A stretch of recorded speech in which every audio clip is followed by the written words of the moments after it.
Good. Aww.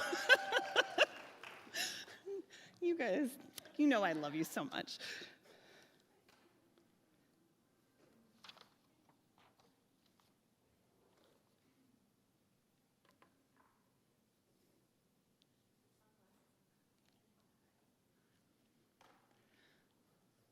Good. Okay, good evening, everybody. Welcome to the Fox Valley Christian Academy all-school meeting. This is the first of what we hope will be a normal tradition every January, just a meeting where the administrator and the board of the school can update you on what's happening, tell you news for the rest of the year, cast a vision for the coming years, and just keep you well informed. So tonight we have people in the room, thank you. We also have, we're live streaming on YouTube, so I know that there are people out there. And yeah, I'm gonna just open us up in prayer. I did want to say we have 3 of our board members here. They'll introduce themselves when they come up, and just one board member missing because of illness tonight, but we will move through. Let me open us up in prayer. Lord Jesus, I just thank you for tonight. I thank you for the people in this room. I thank you for the parents who entrust us to educate their children at FVCA. I thank you for the amazing staff who is caring and professional and warm, and just they take good care of each other and they take good care of the students. And I thank you for our board members who put in so many hours of volunteer time to help run this school. And yeah, I thank you that this is your school, that you're building it, that you continue to care for it and provide for FVCA. And yeah, we just lift the school up in your name, and I pray that you would be with us as we talk through these topics tonight. Amen. So first, I'm going to start by just kind of doing the school year so far. This has been a weird year, right? All of 2020, and we're into 2021 right now. And we started this summer planning for a weird COVID year. And we were able to put some good plans into place that, even though it has been challenging and all of life has been challenging for people across the world right now, we've been able to come through the beginning half of this year with a lot of wins. Our goal with this school year was to aim for as much normalcy as possible. We've done that in a couple of ways. We've been able to maintain in-person schooling, which is huge. We've been able to do things like continue our sports program, have our handbells choir perform safely for the community. We've been able to do things like do our change wars, where our students raised money for 50 gift baskets for emergency responders. So big wins in normalcy. And I was just talking with another parent tonight. There's not anyone that I've interacted with this year who does not say how awesome it is that our kids get to come into this building every day. And I will tell you, we don't take it for granted. Our staff doesn't take it for granted. We are thankful for every day that they are here and in the classroom. And we can see the fruit of it. We've been doing, we do our assessments every once in a while, and it's the beginning of a new quarter, so our teachers are doing assessments, and they're seeing really amazing growth from your kids. And I know that it has to do with the fact that they get to be educated here with people and other kids. Where we started out at the beginning of the year, where some of the grades or some of the classes were behind because they missed a lot of spring, was a hard spring for everybody. We are seeing that gap be closed and surpassed. And many of the students are moving along to where they're supposed to be or far ahead of that. And that is just a testament to really amazing teachers and kids in seats. And so we are really, really grateful for that. Yeah. this has also been a year where FVCA has been blessed with gifts, donations. And at the beginning of the year, our school received $20,000 a donation to purchase technology in case we had to go hybrid or virtual. So while we are not a tech-heavy school, we knew that in order to do this year well, we would need to provide those resources to kids. And so we made a goal of just incorporating them right from the beginning. In some classes, that's an iPad. In some classes, that's a Chromebook. But we've been able to provide that to nearly every student, with the exception of a couple of things that have been back-ordered. But that was a huge blessing to the school that just came from a donor who really wanted to love on the students of our school. In fall, we received $6,000 towards updating our curriculum in both elementary and middle school. And, you know, curriculum updates are an ongoing thing. You have to have a view of the long game with that, and it can be expensive to do quality updates. And so we were able to use some of that money to do a couple of pilot programs with grammar and with history to update our middle school resources in history and science, and use it for some other guided novel studies and other things in other classes. So that has been a huge blessing. Of course, the big news is that we had an amazing end-of-year fundraising ask where we raised $250,000, which was incredible, and that is just a miracle. That wasn't an ask we were going to do. We knew that it would be really hard to plan an event for spring, and we knew we needed to study the finances now. And so we prayed about it, we got organized, and we made an ask, and people responded. People in our school responded. People in the church community responded in a huge way. And if you ever have wondered if your school is loved or valued in our community, I think that that is your answer. So it still makes me tear up. I am going to introduce Julie Hawkins, who is our treasurer of the board. She has done a ton of work helping with our budget and helping with tuition and all things finance related. So she's going to come up and talk through what our finances look like now and for the future.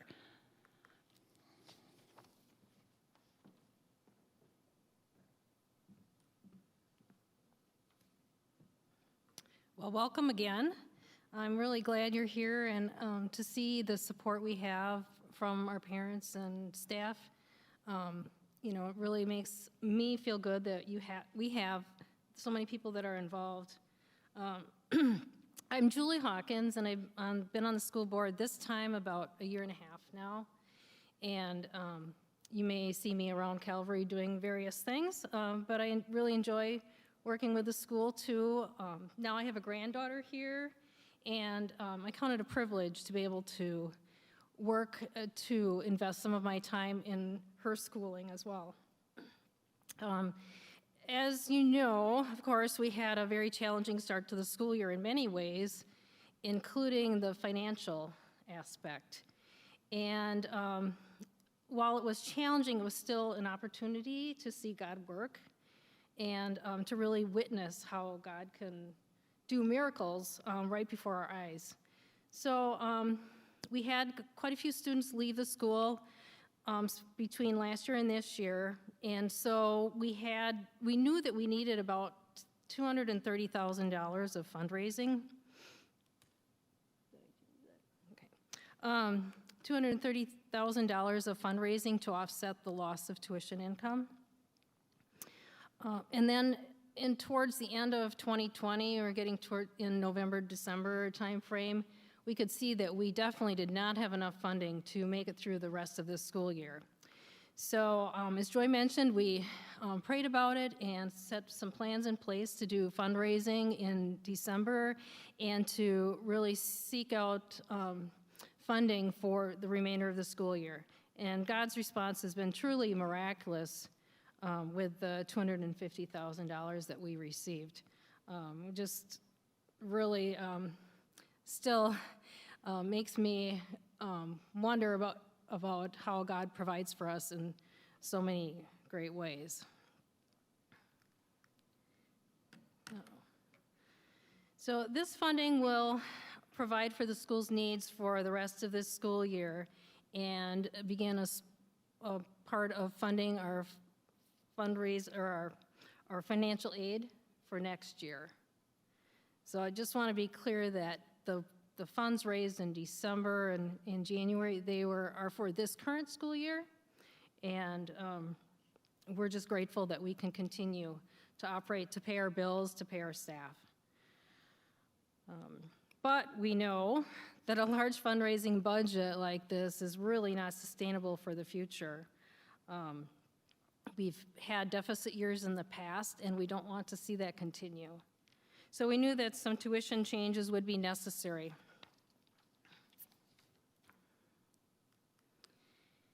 So why did we change tuition? Well, it's really to set us up for the future so that we have a structure in place that allows us to be flexible as things change in the future. And we needed to just generally improve our financial situation. We want to be good stewards of the money that we have.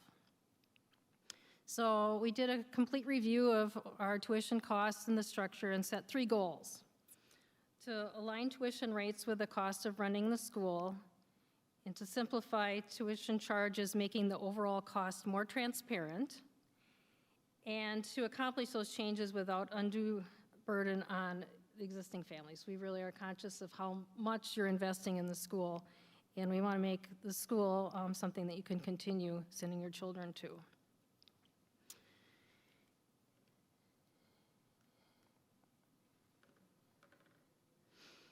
So we looked at the tuition rates to align with the cost of running the school. And I just want to note here that the tuition does not cover 100% of the costs. And there's always going to be a certain amount of fundraising needed. We just want to make sure that those plans are something that we can actually accomplish. So one of the things we did is we included an activity fee and fundraising fee into the cost of tuition.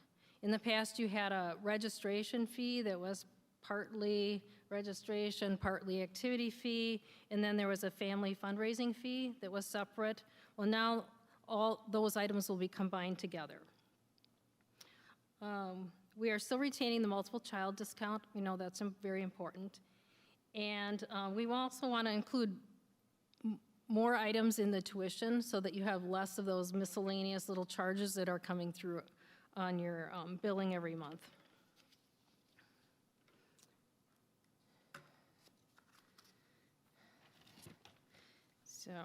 So we will have an enrollment fee that's due at the time you enroll your children, which would typically be in the spring time frame.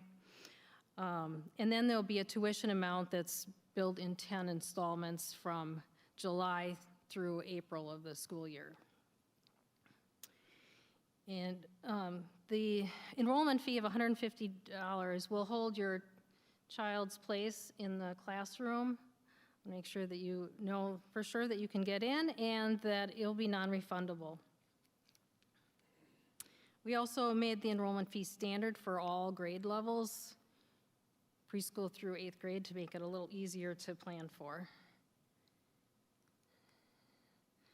Now, this is a little bit small. You should have received, I believe it was in your email last week, the tuition rate chart.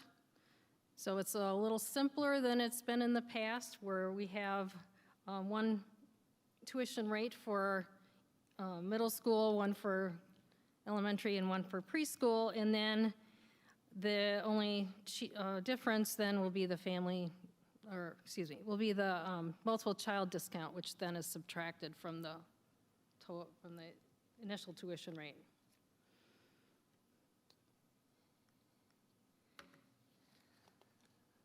So as I mentioned, we are going to try to eliminate those miscellaneous billings. And so included in your tuition will be things like the classroom field trips and class parties and some of the all-school events, like the skating party that just took place and the field day. But there are some activities that your family chooses to participate in, and those will still be billed on your account. So things like the athletic team fees and drama club. Outdoor education is kind of a special thing. Hot lunch and kids station and yearbook and some of the other personal items that you may purchase. So you still will see some, but it's hopefully it'll be a lot less than in the past.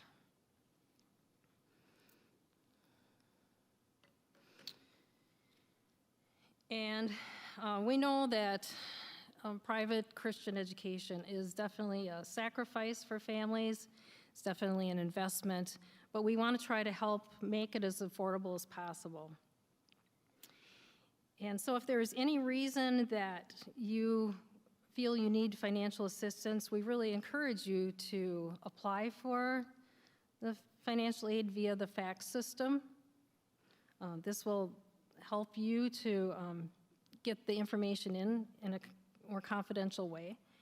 And per guidelines, if you're qualifying, you may be eligible for up to 40% of tuition through financial assistance. So we really encourage you to take advantage of that. And to that end, we are also looking to increase our financial aid budget for next year. So we're working on that right now. Another way that you can then help afford the school, and I don't have a slide for this, but is the SCRIP program. In the past, SCRIP was applied towards the family fundraising fee, but starting next year, any SCRIP income for your account will go to offset tuition. And you're encouraged to take advantage of this program where you can earn money towards tuition without spending any extra money on your end in your regular budget. And there'll be more information coming out about SCRIP and how that program will work for next year. Okay. And looking ahead to next year's budget, we've set several goals already. We've got continuing efforts going on to simplify the budget items and office practices. We really think we've seen some improvements this year as we streamline things, and we're going to continue on that track. And then also balancing the budget is certainly important. And we had a deficit income last year and the 2 years prior, and we don't want that to continue. And a part of that is that we had some families that didn't pay their tuition bill, some that paid late on a regular basis, and so we worked really hard to work with those families to set up payment plans and to collect the tuition that was already due. And we really need to continue that process. And Joy's going to talk in a few minutes about a program that's going to help you and us with that. And then also one of our budget goals was to reduce dependence on excessive amounts of fundraising. We really don't want to be in the position where we have to raise hundreds of thousands of dollars every year. So we need to restructure our costs so that we don't need to do that. And part of that, of course, then would be increased enrollment.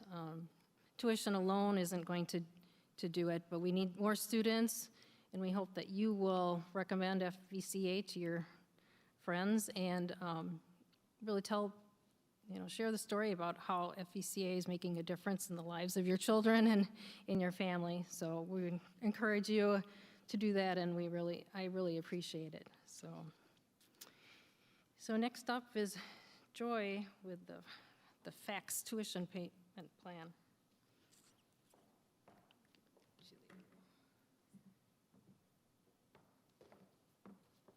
Okay. Well, Julie kind of gave you the view of what this year has looked like financially, and there's been definite rough patches, but I think through that we have also been working really hard to make a budget that is really efficient and balanced, and make sure that we have practices in the administration and in the office that really make sense and allow for us to just be really effective at teaching and not have to spend so much time on more manual things like collecting bills and collecting overdue tuition and that sort of thing. Earlier this month, when I we sent out the big tuition email. We also talked about the new payment program that we're going to be rolling out. Julie talked about FACS, which is the third-party vendor that we use to determine families' eligibility for financial aid. They also have a product that is called FACS Tuition Management, and it is essentially it's an automated tuition management system. Right now, the way that it's currently set up on RenWeb, on the first of the month, our bookkeeper sends you a bill, and then it's due by the 10th of the month. And you either need to write a check for that, or you come in and drop off a check, or you can pay it online. But it requires some back and forth. We are going to be transitioning over to using FACS, which is a widely used product. We used it for many years at the school that I was previously at. Over 7,000 schools use it. Valley Christian uses it.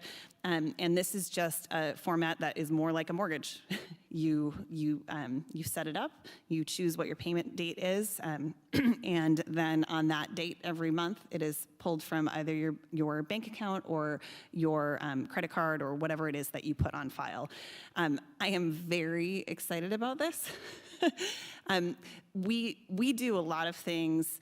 Right now, a lot of our systems have been more analog or manual, and it just takes a lot of time. It takes a lot of time for our bookkeeper or our office people to process payments. There is a lot of room for error when you're handling that much cash or checks or anything like that.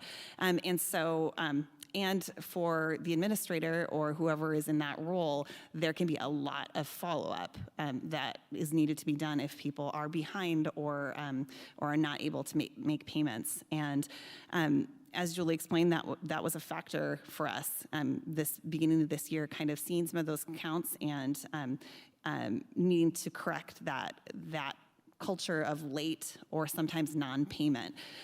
So transitioning over to FACS is going to help us do that. We are currently in setup mode, but the hope is beginning with re-enrollment for 2021, so hopefully by the first week of March, we'll begin to use the FACS tuition management for school payments. So this system allows families to set up an account and automate school tuition payments, adding convenience for families and efficiency and consistency for FVCA. So the process with it, if you are not familiar, your first step is to enroll. You set up a FACS payment plan when you enroll your student. Actually, you'll receive an email from school that will prompt you to set up your account. You have a payment option, so you choose to have your tuition charged either to your bank account, or if you do a credit card, there is a fee that is charged to you, but there is no fee for a bank account. You choose your payment date, and for FVCA, we've made a window of the 1st through the 5th, so you choose that date. And then the payment cycle, so you can choose to pay your tuition upfront all before July 1st, which is the start of the new school year, or it's on a 10-month payment system over the course of July 1st through July through April. Julie was kind of talking about incidentals. This is another area where we're just trying to shore up what we're doing, and we want to make sure that we've accounted for as much as possible in our budget, and that we have good project management happening in the background. So we've accounted for field trips, we've accounted for field day.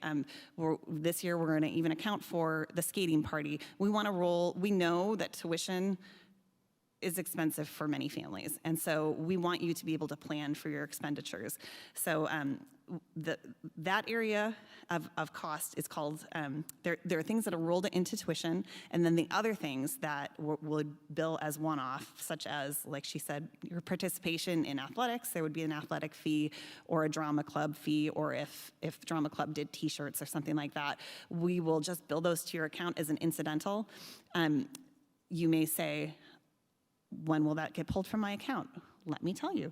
FACS will send you an automatic email. I believe that it is 6 days prior to it posting to your account.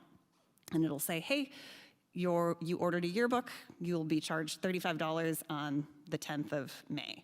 And you can either go online and pay it ahead of time if you don't want to use that same card, or just let it bill to your account and it'll get pulled out. We are so excited for this. Like I said, there's so much back and forth that happens, and in terms of handling money and trying to account for things, and this is going to automate it. It's going to make our office a lot more efficient, a lot more effective, and it's just going to be better overall for the school. We said hot lunch and kids station are also treated as incidentals. So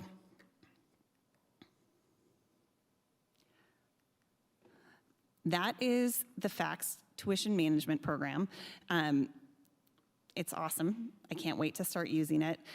We know that it may be a change for some of you, and so you'll get an email in the coming weeks that kind of outlines this all in writing, outlines all the steps for you, and if you have questions, you can always reach out to me or a board member.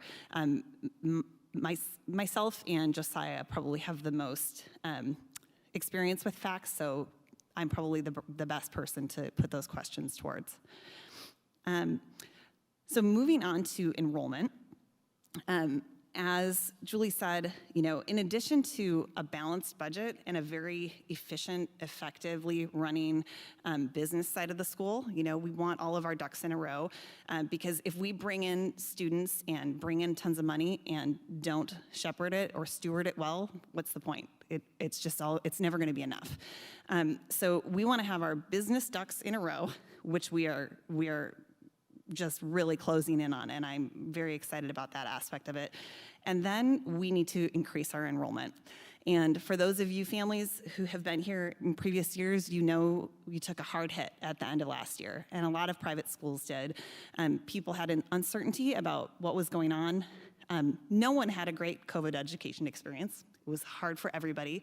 And so we had, we lost a good number of students for those reasons and others. As we are seeking to build up the enrollment, we want to seek families that have a couple of things going on. These are our ideal family fit right now. We want families who support our mission to build a foundation of faith. We don't want to do what we're doing for just a quarter or a semester. We want to pour into kids over many years to grow them in their faith.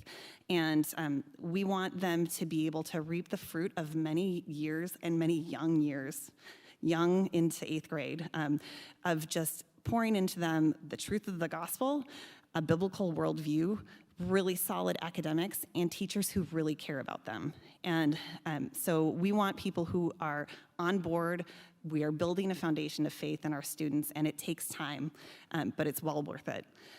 We want people who value challenging academics.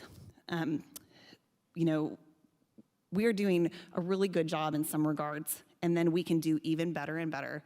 And every school goes through seasons of where their academics are at, and we are at an exciting place where we are starting to see where we can put things together and where things can head for the future. And so we want kids who are up for that challenge. We want to grow them, and we want them to love learning. We want them to like being here and be excited about being a student and see that as a form of worship, because it really is. And it's a high calling to study and study well and to just put those things into your heart and learn about God's world. And so we really want kids to join us in that, and we want families who value that. We want families who desire an education with a biblical worldview. This is really important. We are calling kids to our classes, right? We're calling families into our classes, and we don't want to take for granted that if we just say we're a Christian school, at the end of the day, a Christian product is going to come out.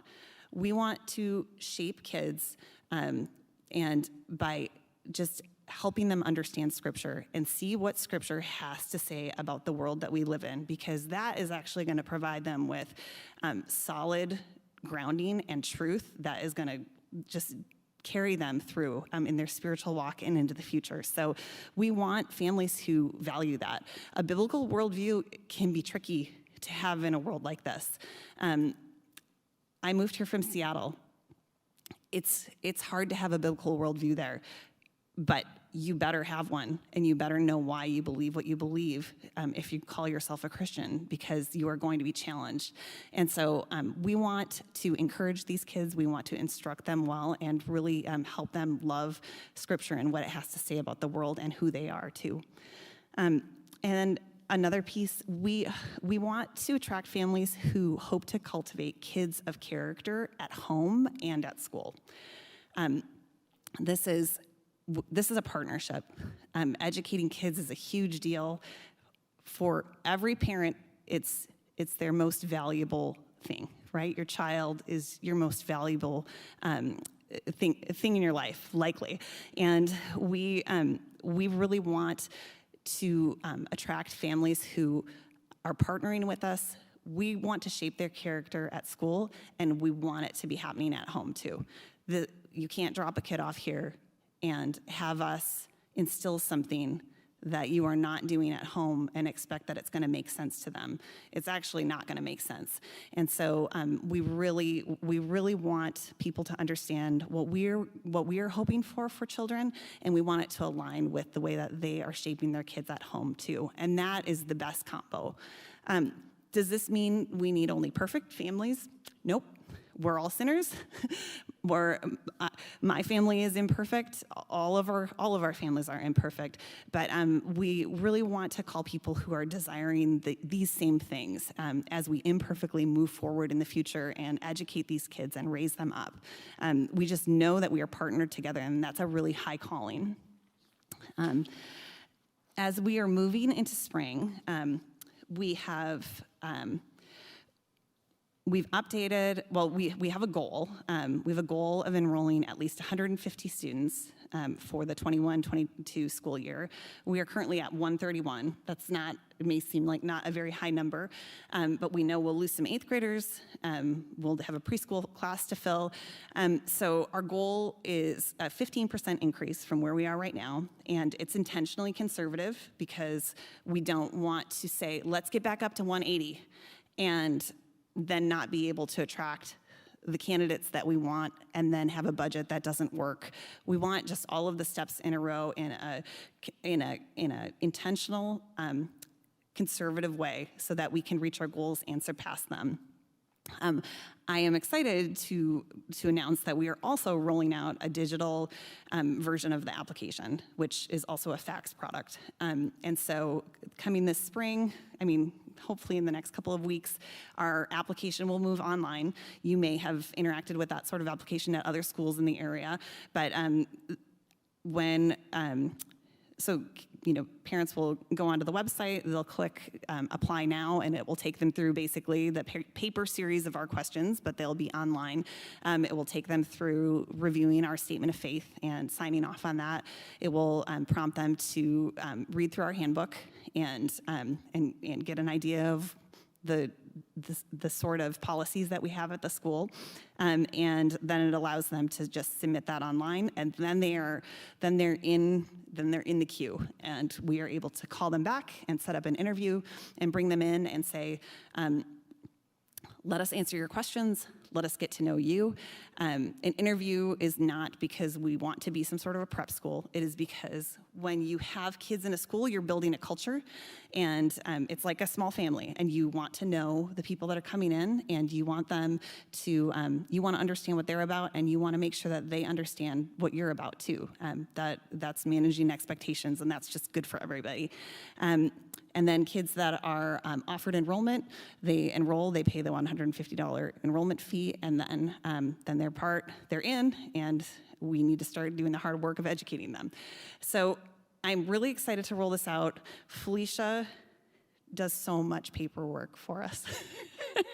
Felicia, she manages so many paper applications of all sorts, and she and I have been working to get this rolling with Josiah, and we are excited about what it will mean for the efficiency, what it will mean for people applying. I think we will have a wider pool of people applying to the school because it will be easy, and it'll just make us more efficient.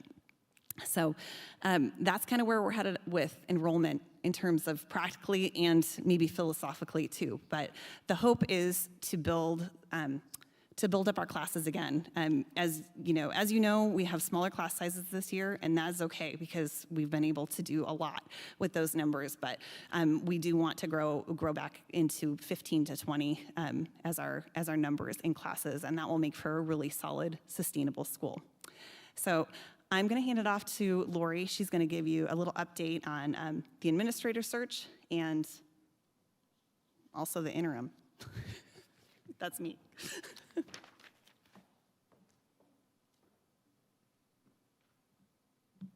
So this is one of those things where the board members don't show up, so you get told when you arrive that you get to talk. So this is exciting. So I'm Lori Nye. I'm on the board. I have a son here. He is in 4th grade, and my other son graduated from here last year.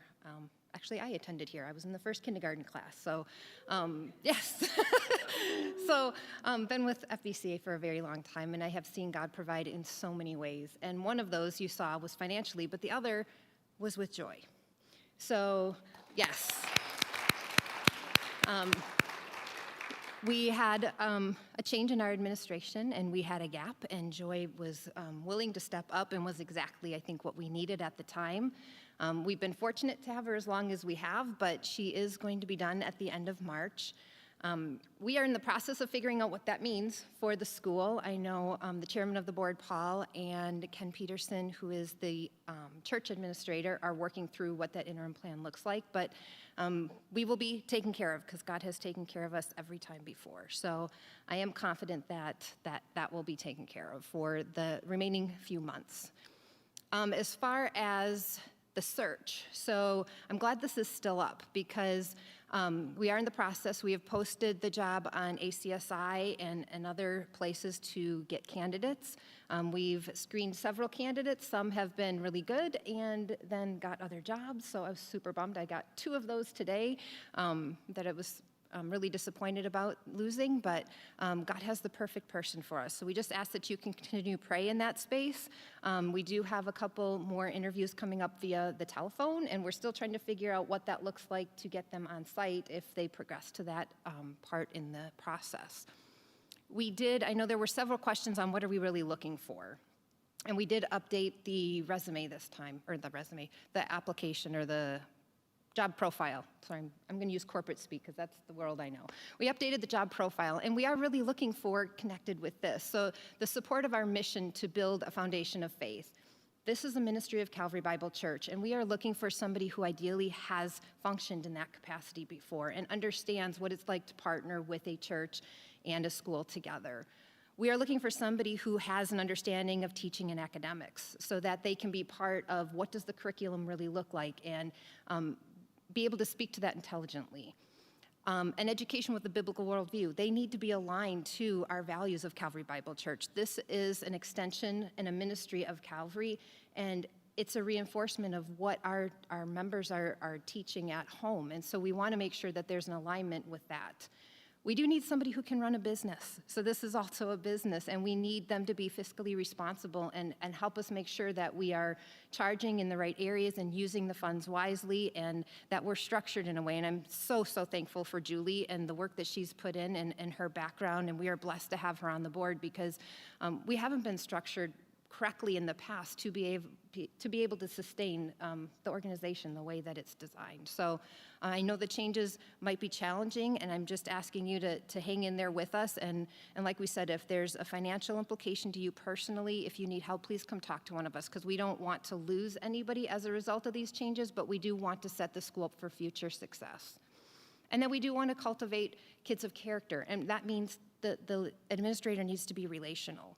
They need to be able to invest in our teachers. They need to be able to invest in our staff and have relationships with the parents and the kids. So we're looking for somebody told me that was kind of a purple unicorn, that I'm looking for, but I do believe that person is out there, and I do believe that we will find them and God will bring them to us at his perfect time. I am not sure who I'm handing over to. Who am I handing over to? Oh, I guess we're going to come up on stage and maybe answer questions to the best of our ability. I'm taking this, right, Kate? Yes. Okay.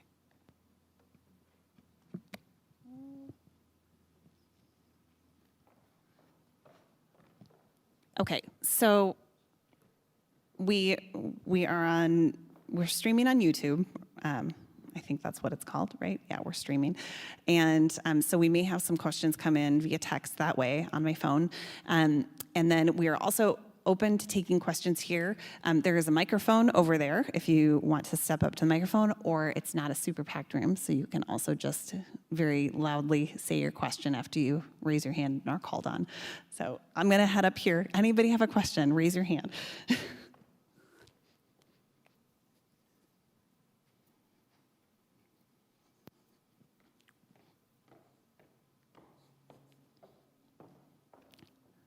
Stacy.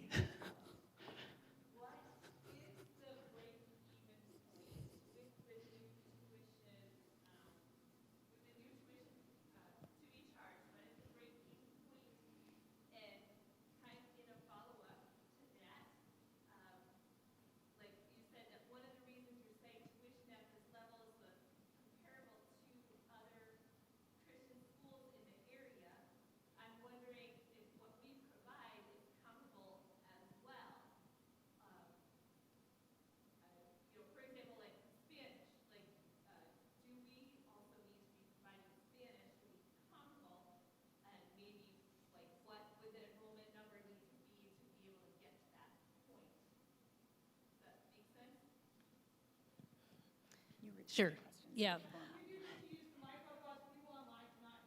Okay. I'll repeat the first question and then answer that hopefully. The question was, how many students do we need to break even with our budget for next year with the new tuition rates? And that is approximately 150 students. As Joy mentioned, that's our target for next year. And that would allow us to have a balanced budget, but we would still need to be very, very conservative in our spending, and it really is with the existing staff. So we wouldn't be able to add a lot of staff at that number of students. So that was the first part of the question. And the second part, I'm going to have to pass that on to Joy. Yeah, the second part of the question was if our tuition is being measured as a comparable to other private schools in the area, are we offering something that is comparable to them? And I think, so when we looked at schools, we tried to match schools that were comparable to us. New Hope is one.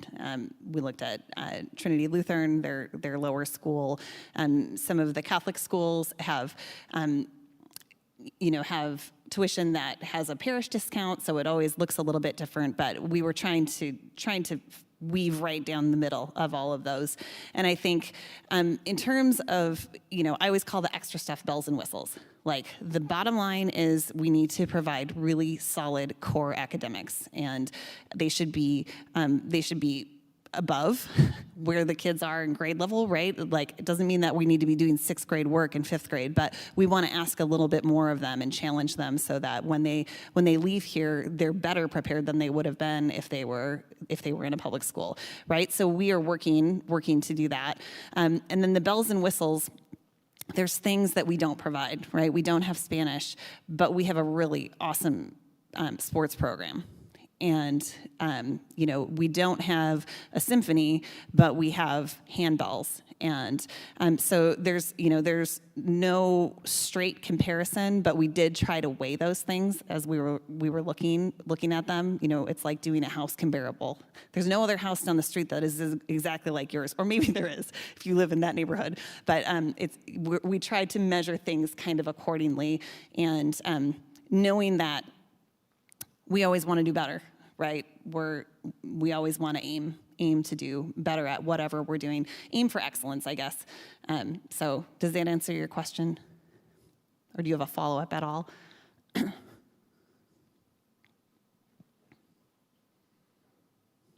you had to pick something to grow in, or maybe develop maybe a list of priorities for if we do grow, like what can we add first and second, and like what the goal for number of enrollments would be. That would be fun to see, or encouraging to see, very encouraging. I And, think, you know, to that would be a look towards the good, growth. that would be a good thing to ask via a survey to parents. You know, I'd be curious what things they value that way, because it could vary, but I think that's something we could do in the future, kind of vision cast that way. I think the nuts and bolts are, we need to do academics and we need to do them very well, and we need to cover those core subjects. Our kids should just be so solid in those, and then we do actually have, you know, we have a fair amount. Like, our hot lunch program is awesome. I eat it way more than I should. Like, you know, we do have some things that we offer that way, but you can always do more. So maybe that's something that would be good to survey parents about at some point.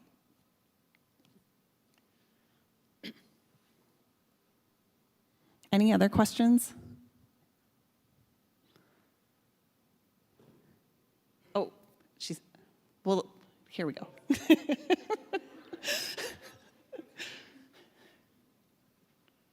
Okay, mine is, I think, pretty super easy, but, so we talked about having fundraising being a portion of what we're gonna do, but it's no longer part of a fee. This year, I had some very sad neighbors that I wasn't selling greens.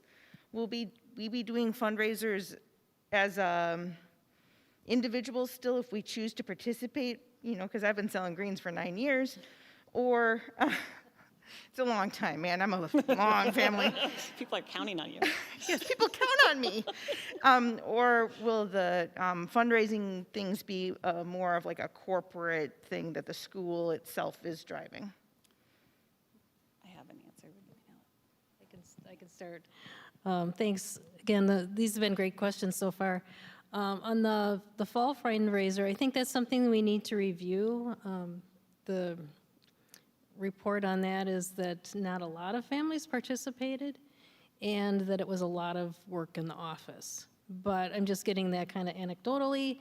I think we need to review that, and certainly if maybe the greens, the wreaths and all that is part of the fundraiser that works well, and maybe candy doesn't, and just as an example, maybe we streamline that back it, but I think that's something to look at for next fall to see if that's something we'd want to do. And I think on a more broader scope, yes, there will still be some types of fundraising going on, whether it's for family, or for the school, or if it's for a certain, like a mission or some kind of donation project kind of thing. So there will be some of that yet. Yeah, and I think you may be the only person in the world who's asked for more fundraisers. And I appreciate it. But to follow up that question, I think, you know, we don't want to overtax families, and but a good rhythm that a lot of schools find, and I have lived this out before, is moving from many small things or to having something in fall and something in spring that is school-wide, right? So you have a jogathon in fall, and you do a gala or an auction or whatever in spring, and those are the two main ones, and then those other smaller things go more towards missions or towards a change war or something like that. But you kind of have the two that are meant to fund the school in place. So I don't know if the school will decide to do that, but that I have counseled them that way. But other questions? Oh, yeah. So to hit the 150 mark, what is the school and the board doing to market the school to draw in those families? And as parents, what are you looking for us to do to help? I can answer that. So to be totally honest with you right now, our marketing efforts have been pretty small, and that's only because we've been doing so many other things behind the scenes to get us efficient and get us functioning in a really good way. Transferring us over to fax has been a lot of work. Getting our new tuition rates figured out has been taking a lot of time and back and forth. I think as we as we're moving now from, Felicia and I were just talking today, I'm like, from tomorrow on, it's marketing for the spring. And I think we're gonna do things like Facebook advertising, sharing on our Facebook page, then having families share it, then also putting ad dollars behind it, which is not very expensive. We'll probably do radio advertising in the coming weeks. We've had some updates to our website that we're trying to make it easier for people to have less steps, right? Less touch points before they have an application in the door. So because we have been running so hard to get everything pushed over to online, we haven't wanted to push it out too much, and we've simply just been really slammed. So we haven't wanted to push people to the website until we had the new tuition rates and had all of those things in line. And now it's kind of a race. The race starts tomorrow. I think also, as I mentioned, and you all know this, you are our best marketers. Word of mouth is the best way to bring families in, and so we really want our families to spread the word and help bring in families that are a good fit for the school long term. I didn't talk about this, I forgot to, but we totally anticipate, and we're already seeing it, an influx of people that have either been virtual or homeschooled and it's too taxing or whatever. A lot of different types of students are reaching out to and calling the office, and Felicia's fielding calls all the time. So we've been working, I've been working with Kate and Krista to kind of get our ducks in a row to make sure that we know what we've been teaching so that we can hand it off and say like, hey, here are the big things we hit. Like, let's get you to apply. Let's bring you in. We know you're gonna be, there may be gaps or you may be at a different spot, but here's kind of what we've done for the past 4 months. And we wanna make it easy for people to roll in and fold in after what is going to be a really weird year. I think we also, Felicia and I have been talking about it and also very much anticipate that rather than a smaller enrollment window where you see a bunch of applications maybe from February to like May, we're probably going to see it slowly roll out probably into the summer as people kind of figure out what's going on with COVID and they are trying to make choices for next year. So we're kind of just expecting that it's going to be a little bit longer of a road in terms of enrollment, but we're hoping for at least 150 or better. Yeah. I think the other thing we're doing is working with the church to really make this a ministry of the church. And that hasn't been as evident. And the elder board is open to that. And so we have a ton of kids that come here on Sunday that aren't necessarily coming to our school. So the church is partnering with us to make the school more visible, to support us in a way that they maybe haven't in the past and become just stronger partners. And that would be another form of marketing because we have an entire base here at Calvary that we can be tapping into.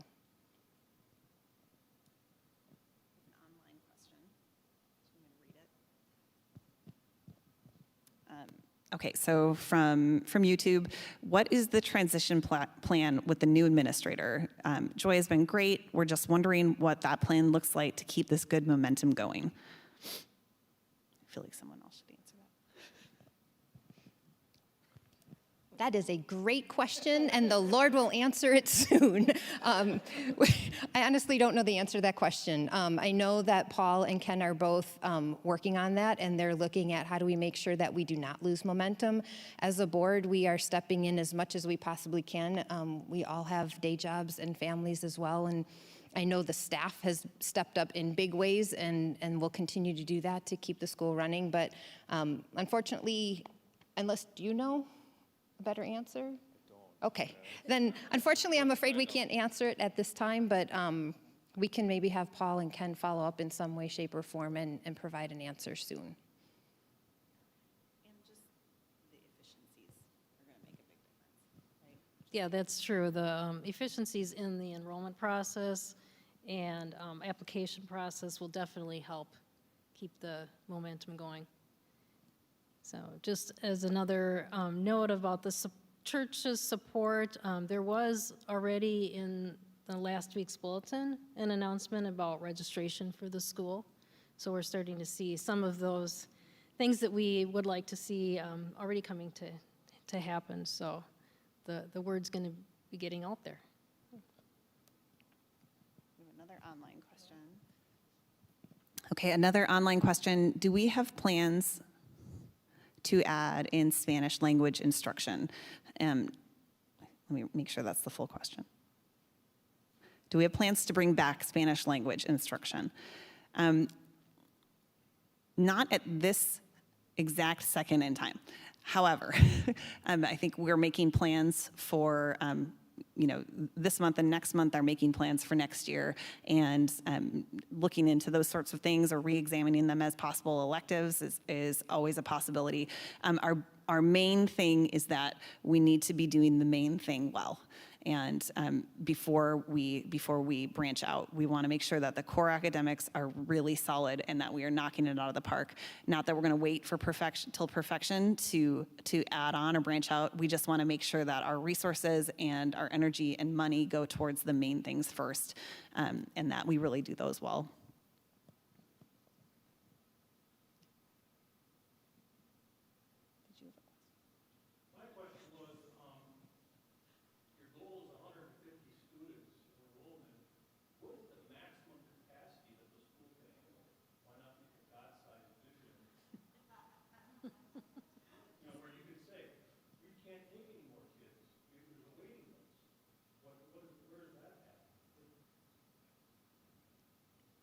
You want me to answer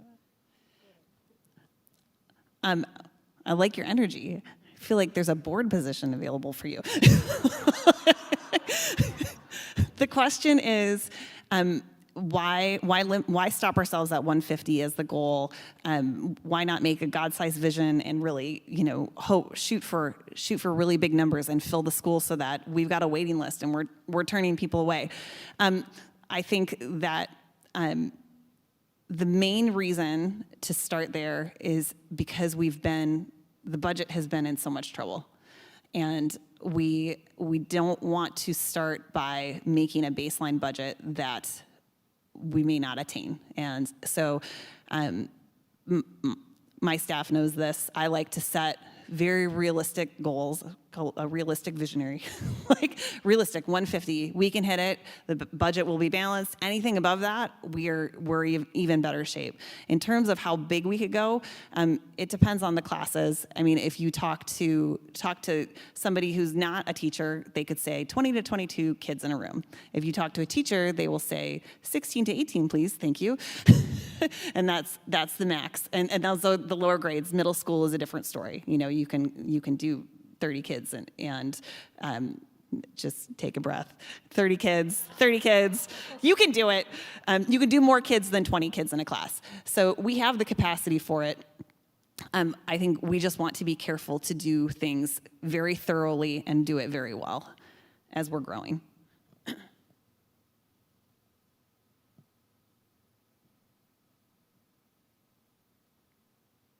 Any other questions?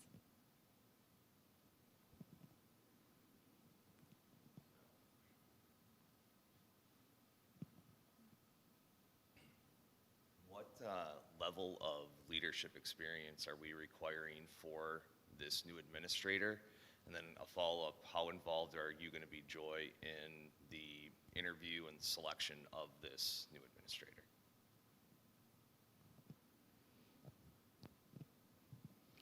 So ideally, we're looking for somebody with at least a bachelor's degree. We're looking for experience for sure in the things that I talked about earlier.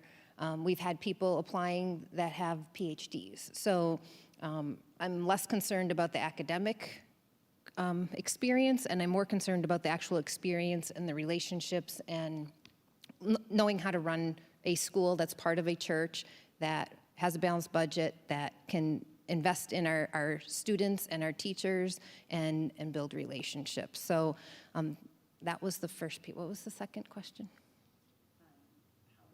How involved? Oh, yes. So there are several board members on the interview process. Joy is also part of the interview process. We have Felicia part of the interview process since she basically runs the school. And we value her opinion greatly. We have a board member from the church And then Ken Peterson is also part of that, as he is the administrator for the church, and the role reports to him. And then the chairman of the board and myself. And Julie, from a finance perspective. So we're actually interviewing in pairs, so that sounds like a lot of people that are part of the process, but we looked at each of the criteria that we want to assess against and made sure that there was somebody interviewing who could actually speak to that part of the process, because I would say I'm in HR, and if I'm interviewing a functional person, very easily they can talk about the function and I will believe them because I don't know. So we wanted to make sure that didn't happen with this position. So we've got somebody who understands each part of the criteria and can ask intelligent questions and make sure that we're really vetting the candidates accurately. But Joy will be part of that process.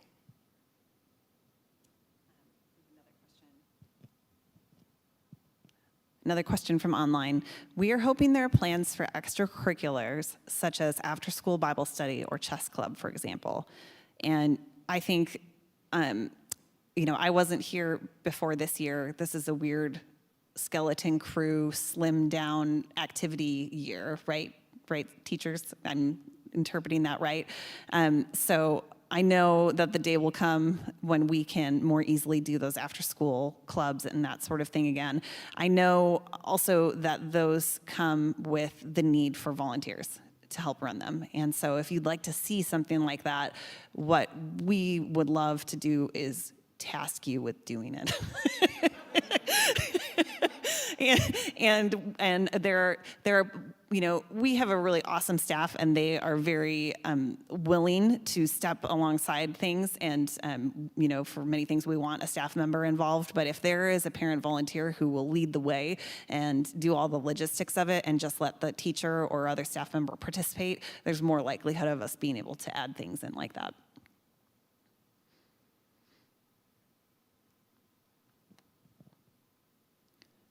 Any other questions?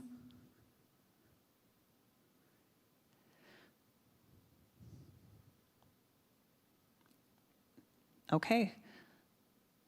Anything else that we need to mention? That's it? Okay. Well, Jeff, do you want to close us out? Thank you, Joy.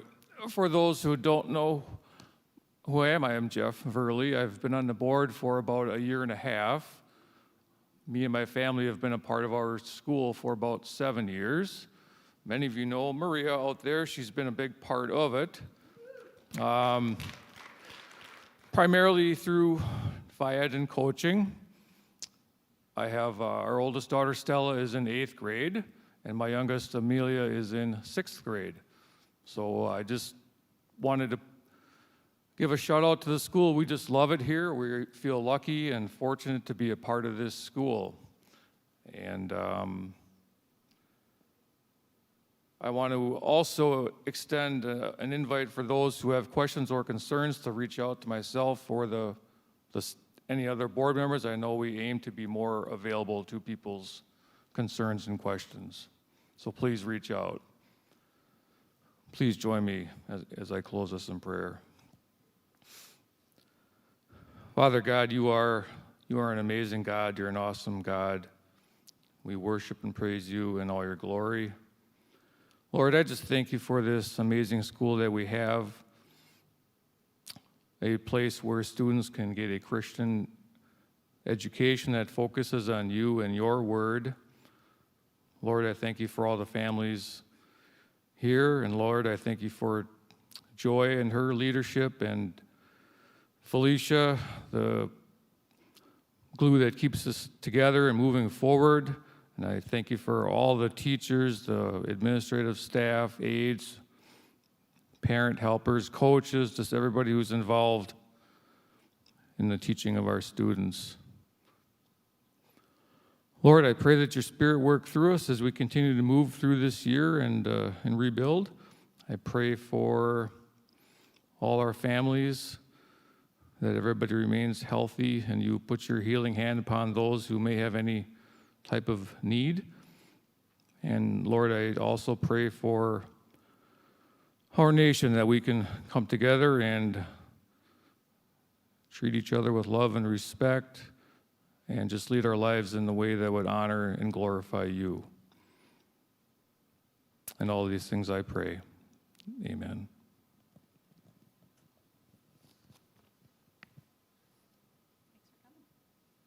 Thank you all for coming out tonight. Have a wonderful week.